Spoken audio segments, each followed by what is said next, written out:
Hello friends! If you're new, welcome to my channel. Thank you for stopping by. I hope you enjoy it. For those of you who are my fans and subscribers, welcome back. I really do appreciate the patronage. Today I'm going to be talking about Jehovah's Witnesses and Olin Moyle. There is not much else I need to say, so let's get on with the video. Olin Moyle had been a member of Watchtower for over 20 years, serving 4 years as legal advisor without pay. He wrote letters to Rutherford about things he saw as unbecoming in the organization. For his trouble, Rutherford removed him from his post in 1939, and in 1940 he was disfellowshipped. Moyle successfully sued the Watchtower for libel.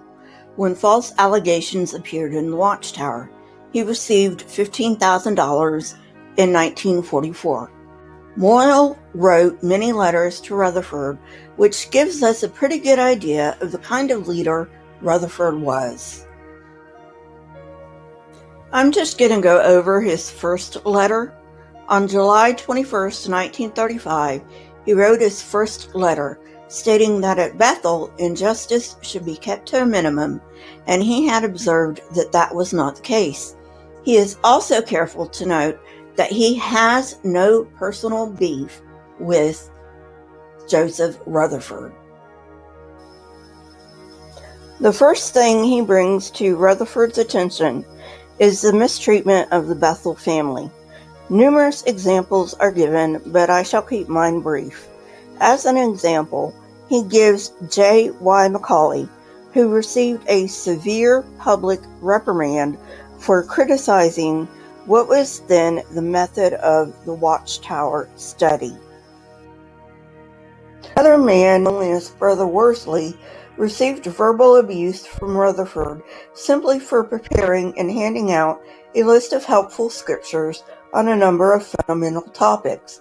Moyle rightly pointed out that the Watchtower could not unironically call out others for intolerance if the Watchtower itself was intolerant.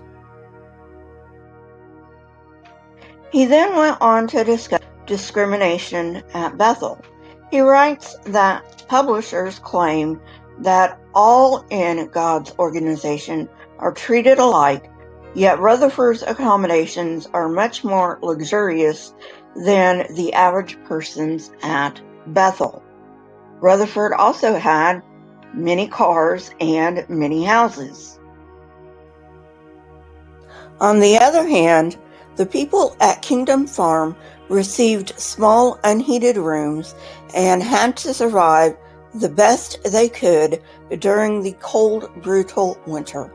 Yet there were many houses on the farm that were empty or could be repurposed to house these people. At that time, there was a rule in print that for two singles to get married and remain at Bethel, both parties had to have had lived in Bethel for at least 5 years.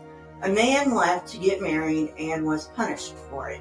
Yet a woman got married and was able to move her husband into Bethel immediately.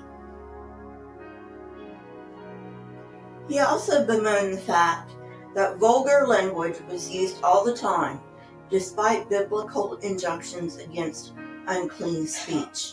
Moyle also pointed out that Rutherford, up until that time, had not addressed the issue. It is not against Watchtower doctrine to drink liquor. It is, however, against Watchtower doctrine to get drunk. So keep that in mind. Moyle then chides Rutherford for not pushing for abstinence when it comes to alcohol. He does write that it is none of his business if a person decides to drink. However, he notes that it is common at Bethel to induct new ones with alcohol, and Rutherford himself looked down on teetotalers. Also keep in mind that according to people who knew him, Rutherford himself was a drunk. He didn't just drink, he drank to excess. Well, friends, that's it for today. If you like this kind of content, hit the like button, press the subscribe button, and if you want to know when I come out with new content, hit the bell next to the subscribe button. My Twitter, Discord, email, and PayPal links are in the description, along with the source that I used for this video. If you wish to support this channel, you may do so at my PayPal link. Keep learning and searching for truth. Here are a few videos from my library. If you have not watched them yet, go ahead and watch them and tell me what you think. Until next time, friends, goodbye.